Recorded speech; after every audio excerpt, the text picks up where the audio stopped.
It's been 6 months, 8 days, and 18 hours. Nakatingala sa langit si Gail.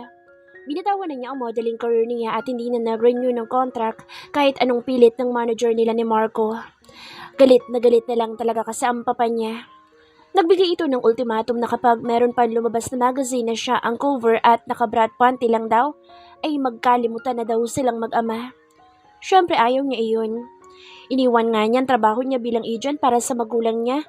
Kaya naman agad-agad siyang umalis sa modeling agency nila at nag-focus na lang sa pagtuturo. Birthday niya kahapon pero nandito sila ngayon sa bundok kasama ang mga Boy Scout para sa 1 week camping kasama ng iba pang co-teacher nila na in charge sa Boy Scout. Nangako siya sa parents niya na pagbalik niya papayag na siya makipag-blind date sa lalaking pipiliin ng mga ito para sa kanya. Hindi na siya tatanggi dahil kandaiyak na ang mommy niya sa pakiusap na mag-asawa na siya at matanda na ang mga ito. Paano daw kapag namatay ang mga ito, dahil hindi man lang siya nakitang mag-asawa. Kaya para wala nang maraming usap, pumayag na siya makipag-date kahit labag sa kalooban niya. Biglang na-alerto si Gail nang makarinig ng kaluskos na parang may nahulog kung saan at malakas na sigaw na isang lalaki. Napatingin siya sa relo, 9:00 na ng gabi. Napalingon siya sa tent ng mga bata na bago pa lang mag-i-start na matulog na napatingin din sa gawi kung saan nakarinig ng sigaw. Agad niyang ibinilin sa ibang teacher ang mga bata at siya na ang tumayo para tingnan kung saan ang galing ang sigaw. Ilang minuto lang nakita niya isang matandang nakadapa sa masukal na damuhan. Napangiwi pa siya nang makita ang binti nito na halatang nabali. Ngunit mas naalarma siya na makita ang isang ahas na gumagapang papalapit dito. "Help me, please! Help me!" Mahina pang usal nito.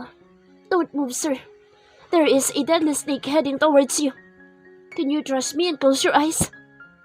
Masunuri naman ang matandang lalaki na agad na pumikit.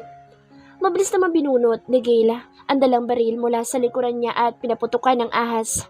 May silencer ang baril na usually hindi talaga niya inaalis for safety reason na lang din dahil ayaw niya mag-explain o gumawa ng gulo in case malaman na nagpaputok siya ng baril.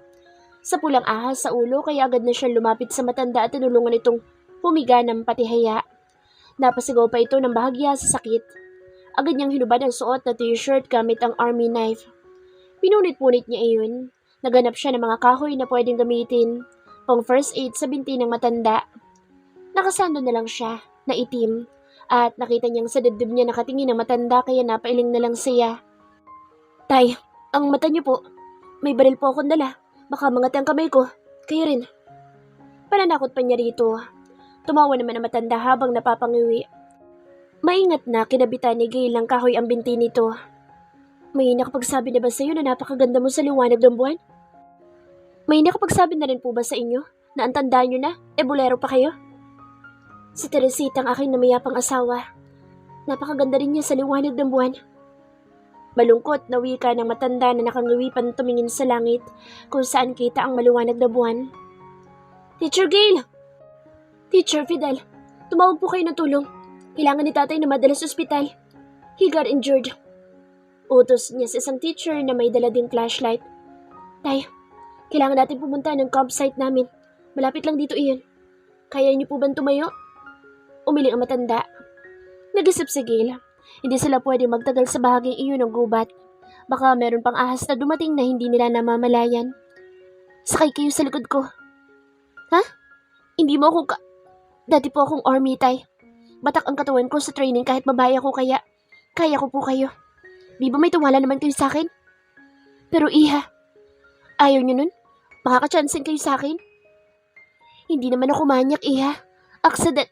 Kapag hindi kayo sumakay sa likod ko, hahalikan ko po kayo."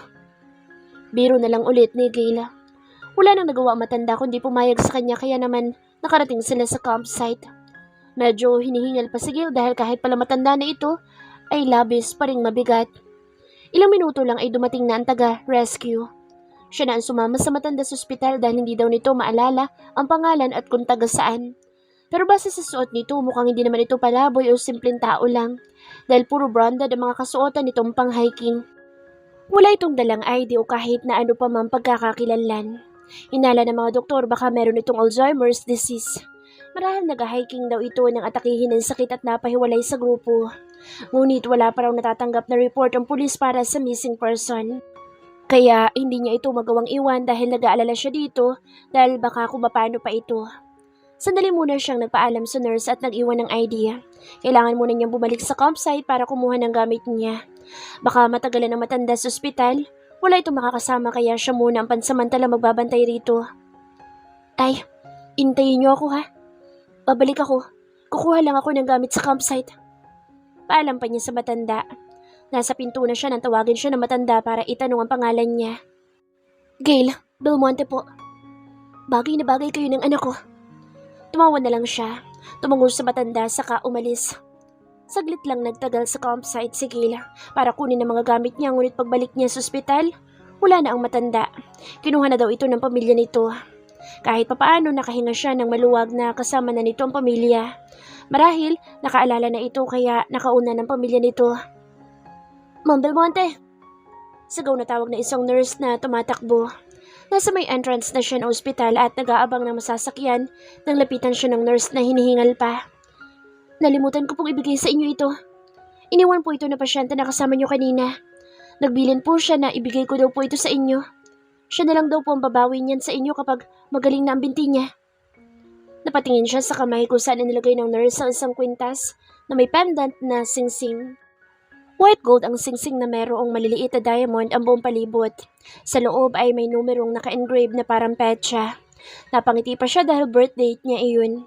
Ibang year nga lang. And the ring was 66 years old base sa petsang naka-engrave. Marahil ay wedding ring iyon ng asawa ng matanda na hindi malang niya na itanong ang pangalan. Well, magkikita pa naman siguro sila. Yun din naman ang bilin nito na ito daw ang babawi ng kwintas kapag magaling na ito. Gusto nang mapangawi ni Gail habang kumakain ng dinner kasama ang lalaking ka-blind date na anak daw ng kasosyo ng ama sa negosyo. Puro tungkol sa gamot ay kinukwento nito. Isa kasi itong pharmacist at nagtatrabaho sa isang pinakamalaking pharmaceuticals company sa bansa, which is alam niyang pag-aari ng pinsan niyang si Dylan. Technically, asawa talaga nito ang may-ari ng pharmaceuticals company. Si Dylan na lang ang nagmamanage dahil mas pinili ni Dylan na gawing plain housewife lang ang asawa nito. Ipinagyayabang ng lalaki sa kanya ang mga gamot na ito daw ang gumawa at nakaimbento. Pero hindi naman siya naniniwala. Nakikinig na lang siya at kunwari nag-enjoy sa ikinukwento nito. Asawa ko. Parang may spring ang leeg ni Gail na napatingala sa narinig na boses.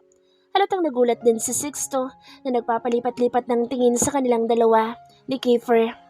Naumid naman ang dila ni Gail na napatingin na lang kay Kiefer na humila pa ng upuan at naupo sa tabi niya at parang pusang isinisiksik ang mukha sa leeg niya. Bakit iniwan mo na lang ako mag-isa sa kama kagabi? Who is he? Tanong pa ni Kiefer sabay tingin sa lalaking halatang galit na. Ikaw yung basketball player na merong scandal, di ba? Kiefer Guevara?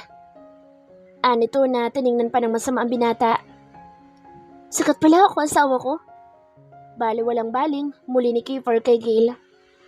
Ano ba sa tingin mo ginagawa mo? Mariin na bulong ni Gail nang makarecover na sa biglang pagsulpot nito. Ibang-iba ng itsura nito compare sa Kiefer na kilala niyang mukhang playboy.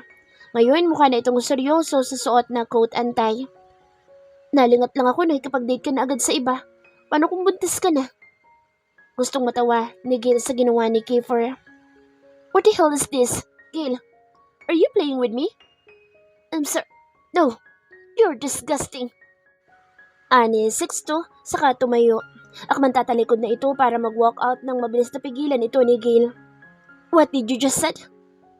Hindi ko ugaling mag-ulit ng sinasabi, Miss Belmonte. You're just wasting my time. At anong feeling mo? Hindi na sayang ang oras ko sa pakikinig sa mga kayabangan mo? Alam mo bang kanina ko pa gustong-gusto mag-walk out sa'yo? My God! Mas gaganahan pa akong panoodin ang skandal ng kurimaw na ito kaysa pakinggan ng mga walang kwenta mong sinasabi. Kiefer, tara. Ako magwa-walk out. Diyan ka lang kung ayaw mong pakainin kita ng pulbura. May disgusting kapag nalalaman. Buisit! Mahabang litanya ni Gail sa sobrang buisit dito at hindi na inalintana na umagaw na sila ng eksena sa loob ng resto. Retired police yan, Tol. Salamat ka. Mabait pa ako pero kabahan ka na. Kapag yan napikon sa'yo, mag-hello ka kay San Pedro. Ani Kiefer na tumalikod na para sundan sana si Gail. Pero bumalik din agad para saglit na sikmuraan ang lalaki na napaluhod. Paglabas ni Kiefer ng resto, nakita pa niya si Gail na masama ang tingin sa kanya habang naghihintay sa kanya. Kinabahan siya bigla na lumapit dito. Kanina lang ang lakas ng loob niyang sirain ang date dito. Meron din sana siyang date pero iniwan niya ang kadate niya nang makitang bigla si Gail na kay tagal niyang hinintay. Gusto sana niya itong sundan sa Australia pero walang may gustong magbigay ng address dito. Nalaman niyang nag-resign na din ito sa modeling agency. Buti na lang naawa na sa kanya si April at ito na nagsabi na hindi naman talaga umalis ng bansa si Gail. Nasa tabi-tabi lang daw ito. Ibinigay naman sa kanya ni Mark ang cellphone number ni Gail pero hindi naman niya magawang tawagan ito. Hindi pa niya alam ang sasabihin.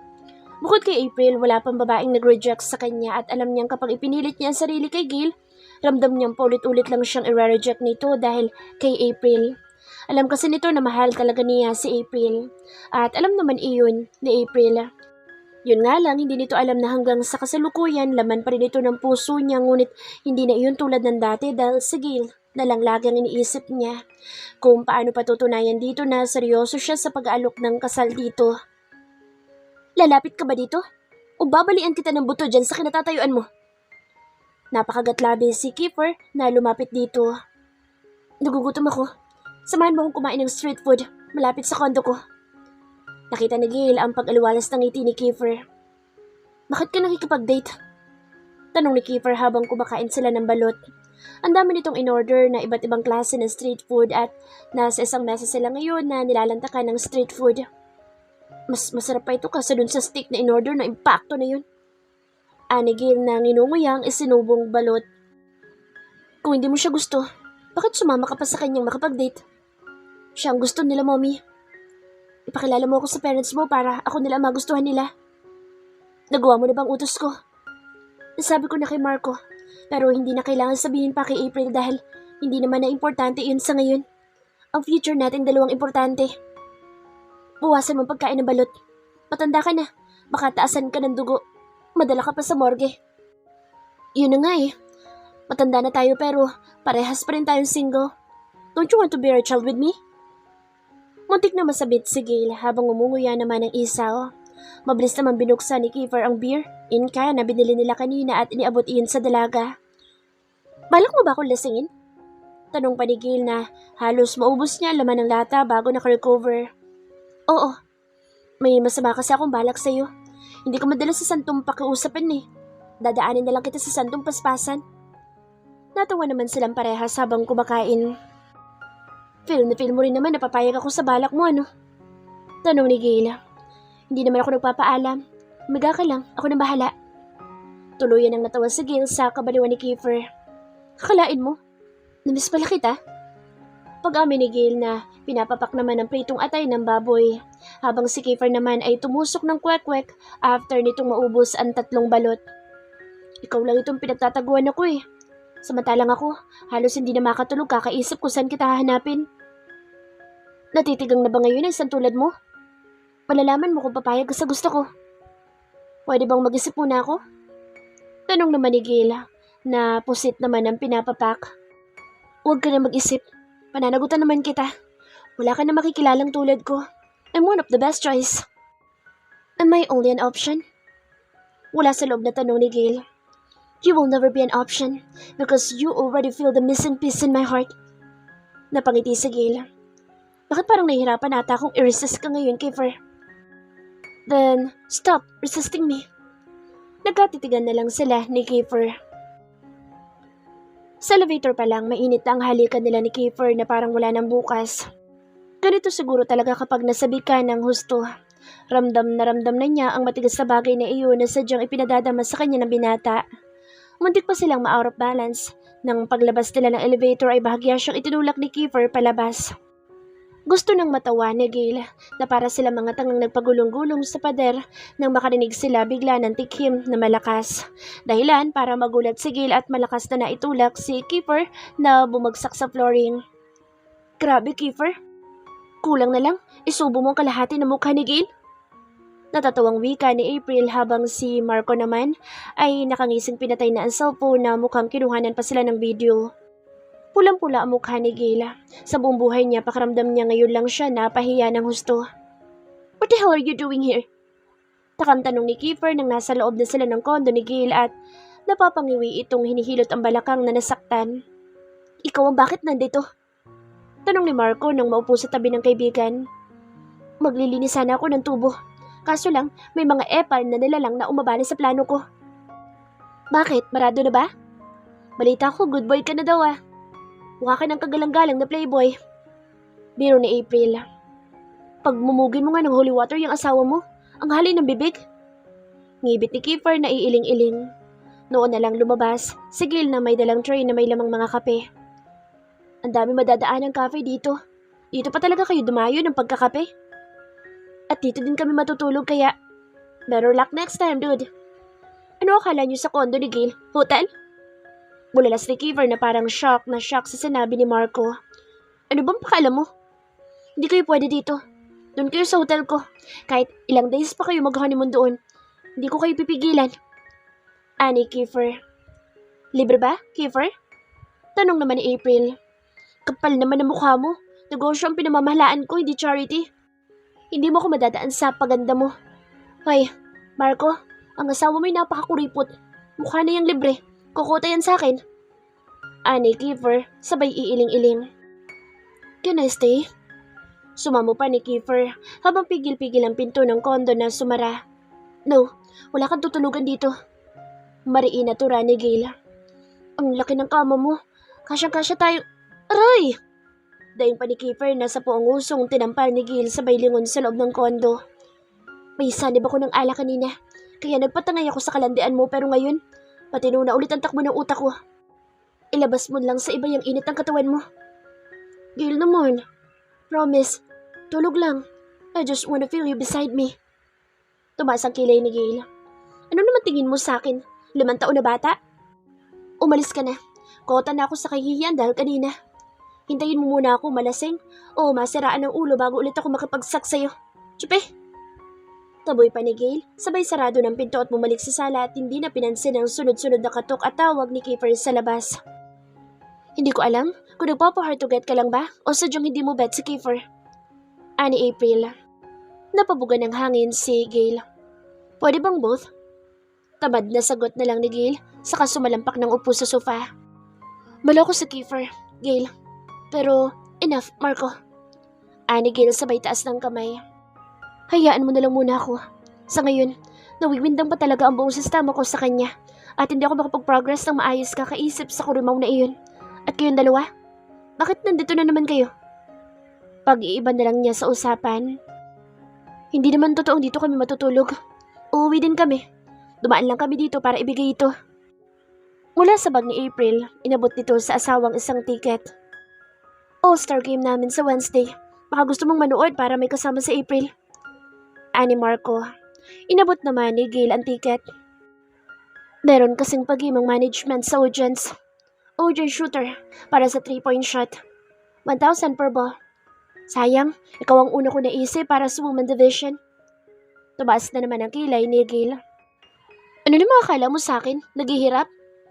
Tumawa naman ang mag-asawa sa sinabi niya. Bakit, hindi ba?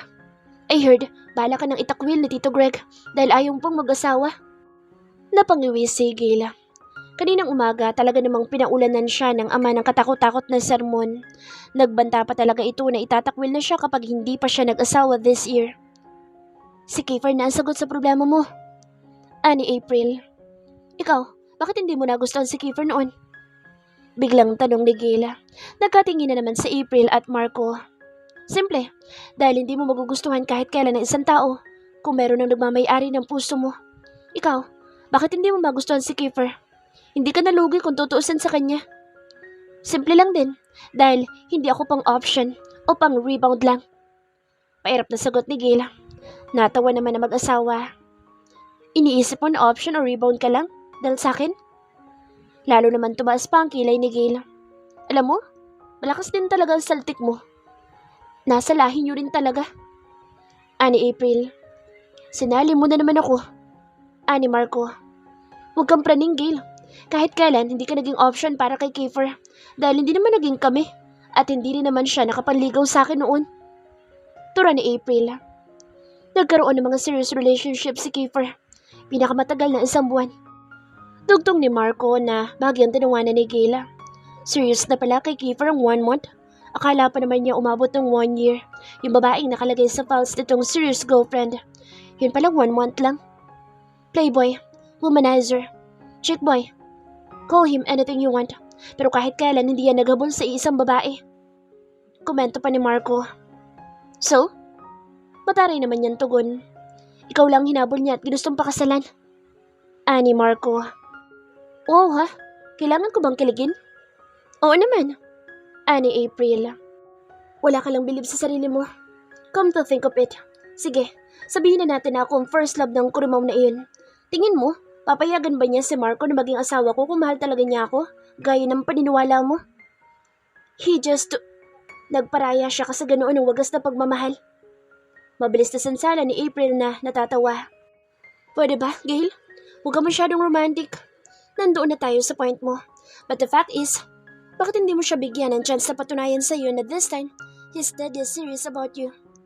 Hindi dun sasayangin ng ilang taon sa kakahanap sa'yo at kakahintay kung kailan mo siya mapapansin. Kung simpleng lust or attraction man ang meron sa inyong dalawa. And I think, the feeling is mutual. Ikaw lang itong duwag na ayaw sumugal. Natahimik si Gail na nagpalipat-lipat ng tingin sa dalawa. Saka bumuga ng hangin. Mag-isip ka. Baka mapagod sa kakahabol sa'yo si Kiefer. Biglang madapa at may sumalo. Ikaw din baka tumanda kang dalaga kakaintay ng tamang lalaki magpapatibok sa puso mo. Ani April sa kaniyaya ng asawa na umuwi. Pumunta ka sa game ha? Bilin pa ni Marco bago umalis. Oh, bakit nandito ka pa? Hindi ka pa ba umuwi? Gulat na tanong ni April kay Kiefer nang maabutan nila itong nakasalampak ng upo sa hagdan ng main entrance ng condominium ni Gail. Bigla itong umisi nang makita sila mag-asawa. Sabi ko na istorbo lang kayong dalawa. Sige na, uwi na kayo. Have a safe. Ako man babalik na sa loob si Kiefer nang pigilan ni Marco. Huwag ka munang mangulit ngayon, dude. Kunti pang hintay. Bibigay din yan si Gail. Kinausap niyo siya tungkol sa akin? Ano sabi? Biglang na-excite na tanong ni Kiefer. Mahal ka daw niya. Kaso natatakot siyang sumugal sa'yo. Ani April. Babe. Usal ni Marco. Mahina namang kinurot ni April sa puwetang asawa. Talaga? So anong gagawin ko para sumugol siya sa akin na totoo ang feelings ko para sa kanya? Na para panawalaan niya ako. I already asked her to marry me pero parang ayaw niya talaga. Naniniwala ako na destiny struck once. At kayo ni Gail ang nakatadhana. Just follow the flows. Pupunta siya sa All-Star game kaya dumating ka. Kung ayaw mong ma-miss ang happening. Ani April. Sunod-sunod na tumango si Kiefer. Umuwi ka na. Huwag mo munang guluhin ngayong gabi si Gail. Baka masira ang momentum ng future niya. Saka na maglinis ng tubo mo. Biro ni Marcos sa kaibigan na napabuga ng hangin. Ay, tiyakin niyo hindi ako tatandang binata ha. Patay kayong dalawa sa akin. Banta pa ni Kiefer sa mag-asawa. What? Pa naman? Inis na wika ni Kiefer na napapakamot ng kilay. Katatapos lang ng board meeting, tuluyan ang bumaba sa pwesto ang lolo niya bilang chairman of the board at siyang inatasan na temporarily na pumalit sa pwesto nito. Dahil ang papa naman niya ay mananatili sa posisyon nito bilang president ng company. Temporarily lang ang posisyon niya dahil ibibigay lang daw sa kanya ng lolo niya ang totoong titulo bilang CEO kung magkakaasawa at anak na siya ngayong taon na ito. Kung hindi daw, lahat ng ari-arian na mamanahin ng papa niya mapupunta lang sa ibang kamag-anak nila na puro nakaabang lang sa mana galing sa lolo niya. And worst, may napili na ang lolo niyang babaeng pakakasalan niya at yun lang ang babaeng gusto nitong pakasalan niya at maging ina ng mga anak niya. Kung hindi lang din daw ang babaeng napili nito ang pakakasalan niya, di bali na lang daw. Pipili na lang daw ito ng ibang successor. I'm sorry son, pero kung ayaw mo naman you can easily decline. Hindi naman tayo maghihirap kung tatanggihan mo ang lolo mo. Wika ng ama. Alam naman niya iyon at malaki din naman ang ipon niya sa bangko at marami na din siya mga investment at stockholder din naman siya ng ilang malaking company sa buong Pilipinas. Habang busy siya sa career niya bilang basketball player, lahat ng pera niyang kinikita sa paglalaro, ini-invest niya sa malalaking company. Meron din siyang pag-aaring ilang sikat na gasoline station at fast food, kaya hindi talaga sila maghihirap kahit alisan sila ng mana ng lolo niya. Ngunit alam niyang sa buong buhay ng papa niya, dinedicate nito sa pagiging president ng company ng ama nito. Kaya napaka-unfair naman ng lolo niya para gawin iyon sa kanila. Napabuga ng hangin si Kiefer. Kilala niyo ba yung babaeng ipakakasal sa akin ni lolo? Tumango ang ama. Siya din ang babaeng gusto sana namin ipakilala sa iyo noon. Kaso, ayaw mo rin naman. Aksidente na nakilala siya ni lolo mo. Ang problema lang, nakausap na namin ng parents niya pero ang kaso, ayaw na nila sa iyo dahil sa scandal na ginawa mo. At ano namang feeling nila? Gusto kong anak nila? Kakausapin ko sa lolo. May babae na akong gustong pakasalan at siya lang ang gusto kong maging ina ng mga anak ko. Mariinawi ka ni Kiefer. May girlfriend ka na? Parang gulat pang tanong ng ama. Wala pa. Pero meron akong babaeng gusto matagal na. Kaso, ang hirap pa umuhin. Kaya inabot na ako ng 3 taong kakaintay sa babaeng iyon pero this time, hindi ko na paabutin ng pang-4 na taon pa. Saan ka pupunta? Takang tanong pa ng papa niya nang tumayo siyang bigla. Kakausapin ko sa lolo. Ako magbibigay sa kanya ng ultimatum. Kabahan na siya. Biro pa ni Kiefer saka lumabas na ng boardroom. Ayoko nga lolo. Papuputol ko itong ari ko kapag ipinilit niyo pang gusto niyo. Bulgar na sagot ni Kiefer sa matanda. Napanguwi naman ang nurse dito habang umabot naman ng isang mansanas ang lolo niya sabay bato sa kanya na nasalo naman agad niya. Ang bunga nga mong tao ka, para kang walang pinag-aralan. Siya lang ang nababagay sa isang pasaway na tulad mo. Bakit lo? Natikman niyo na ba? Ba't napakabastos talaga ng damuho na ito. Ano akala mo sa akin tulad mo? Angil ni Rodolfo. Sabi ni Mommy, parehong-pareho daw tayo ng kabataan niyo pa. Mahilig din ko yung sa magaganda at sexy. So, maganda at sexy ba ito? Naputo na sasabihin ni Kiefer na isang piling ng saging na ang ibinato sa kanya ng lolo niya. At nagkaputol-putol ang mga iyon ng masalo niya. Umayos ka, Kiefer. 6 na buwan. Bibigyan kita ng 6 na buwan para kilalanin ang babaeng sinasabi ko. Kapag hindi mo siya nagustuhan sa loob ng 6 na buwan, sige, iharap mo sa akin yung babaeng sinasabi mong gusto mong pakasalan. Hamon ng lolo niya. 6 na buwan? Ang tagal naman, lolo. 1 buwan, sapat na iyon para 3 buwan, Kiefer. Take it or leave it. 2 months, lo.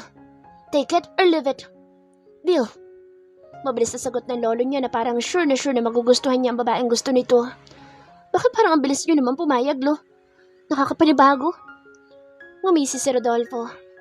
Dahil sigurado ako magugustuhan mo din siya. 1 buwan sapat na sana para mapaibig ka sa kanya. Pero pumayag ako sa 2 buwan dahil siya ang mahihirapang ma-inlove sa'yo. Tumawa naman si Kiefer. Ang baba naman pala ng tingin niyo sa karisma ko, lolo.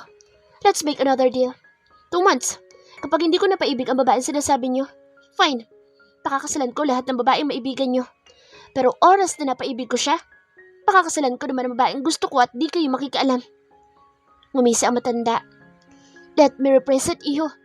Sa loob ng 2 months, kapag hindi mo siya napaibig at napapayag sa'yo na pakasalan ka, lahat ng ari-arian ko kasama na ang mamanahin sa akin ng ama mo, ililipat ko lahat sa babaeng napili ko para sa'yo. Napalunok na lang si Kiefer at bakit pakiramdam niya, kinakabahan siya. Masyadong kumpiyansa ang lolo niya. Deal. Sagot na lang ni Kiefer kahit parang diskumpiyado siya sa sarili. Tulala si Kiefer habang kaharap si Gail na nagtataka din. From his office, kinaon siya ng abogado na lolo at driver nito para dalhin sa babaeng mapapangasawa daw niya. Pinaghintay pa siya ng 30 minutes ng abogado na lolo niya sa guidance office ng isang exclusive girls' school dahil tatawagin daw nito ang babaeng soon to be his wife daw. Pagdating nito, nagulat at napatayo pa siya sa kinaupuan nang makita si Gail sa likuran nito. Ngayon magkakaharap na silang tatlo. Wala namang gustong magsalita. Nagpapalipat-lipat lang ang tingin ng abogado sa kanilang dalawa. Ngunit sa huli, si Attorney Sylvester Santos na din ang bumasag ng katahimikan. Ikaw si Gail Belmonte, di ba? Ako nga pala si Attorney Sylvester Santos. At ito naman ang apo ng kliyente ko, si Kiefer Guevara. Nito na inabot sa kanya ang sarili nitong calling card. Sa kasananyasan pa si Kiefer na bigyan din ang dalaga ng calling card niya na wala naman sa loob na nag-abot din siya. Itong lito siya sa nangyayari. Paanong nakilala nito ang lolo niya? Marahil nagtataka kung anong ginagawa namin dito. Hindi ko na patatagalin pa at alam namin na malaki kaming abala. Nandito kami para sabihin sa'yo na ikaw ang napili ni Don Rodolfo Guevara na maging successor ng lahat ng ari-arian niya. Bigla namang natawa si Gail na binitawan sa mesa ang mga calling cord saka tumayo. Naka-PE uniform din siya tulad ng suot ng mga estudyante niya. Meron siyang 30 minutes na break at wala siyang planong sayangin iyon sa dalawang ito. Hindi niya alam kung anong pakulo ni Kiefer para lang mapapayag siyang makasal dito. Teka lang, Gail. Pigil ni Kiefer sa kanya na hinuwakan pa siya sa braso. Inis naman niya na nilingon ito. Ano na naman ba ito, Kiefer? Hindi ko rin talaga alam nung una na ikaw ang tinutukoy ni lolo na babae na gusto niya ipakasal sa akin. Maniwala ka. Ipakasal? Ang lolo mo? Bakit? Sino ba ang lolo mo para ako ang piliin niyang ipakasal sa'yo? Galing mo rin namang mga scam. Pati lolo mo dinadamay mo pa sa kalokohan mo. Attorney Santos, please, explain to her. Maupo ka muna, Gail. Makinig ka na lang kahit sandali. Ani Kiefer na hila-hila na ang dalaga para pabalikin sa upuan. As I've said, apo siya ng client ko. Hindi mo ba talaga kilala si Rodolfo Guevara? Nagpalipat-lipat ng tingin si Gail sa dalawa lalaki. Hindi. At kung kilala ko man siya, bakit naman niya ako gagawin successor niya? At ano sabi ng asungot na ito? Ako ang napili para pakasalan ito? Ano to? Reality show? Napapailing na napahalukip-kip si Gail. Bakit parang sukang-suka ka sa ideya? Nakakasakit ka na ng damdamin, Gail. Ani Kiefer. Nakaramdam naman ng konsensya si Gail kahit papaano sa kabumuga ng hangin at daw po na maayos. Makinig ka, Kiefer. Hindi ko kilala ang lolo mo. Hindi ko rin kailangan ng mana dahil hindi naman mahirap ang pamilya ko o ang angkan namin. At higit sa lahat, hindi ako magpapakasal sa isang tao dahil inutos o idinikta lang sa akin. Magpapakasal lang ako kapag yun ang gusto ko at sarili kong desisyon. Nakasalalay sa iyo ang buong mana ng pamilya ko, Gail. Medyo mataas na ang boses na wika ni Kiefer. Then, let me meet your lolo. Para naman ako mismo ang maglinaw sa kanya ng mga sinasabi ko.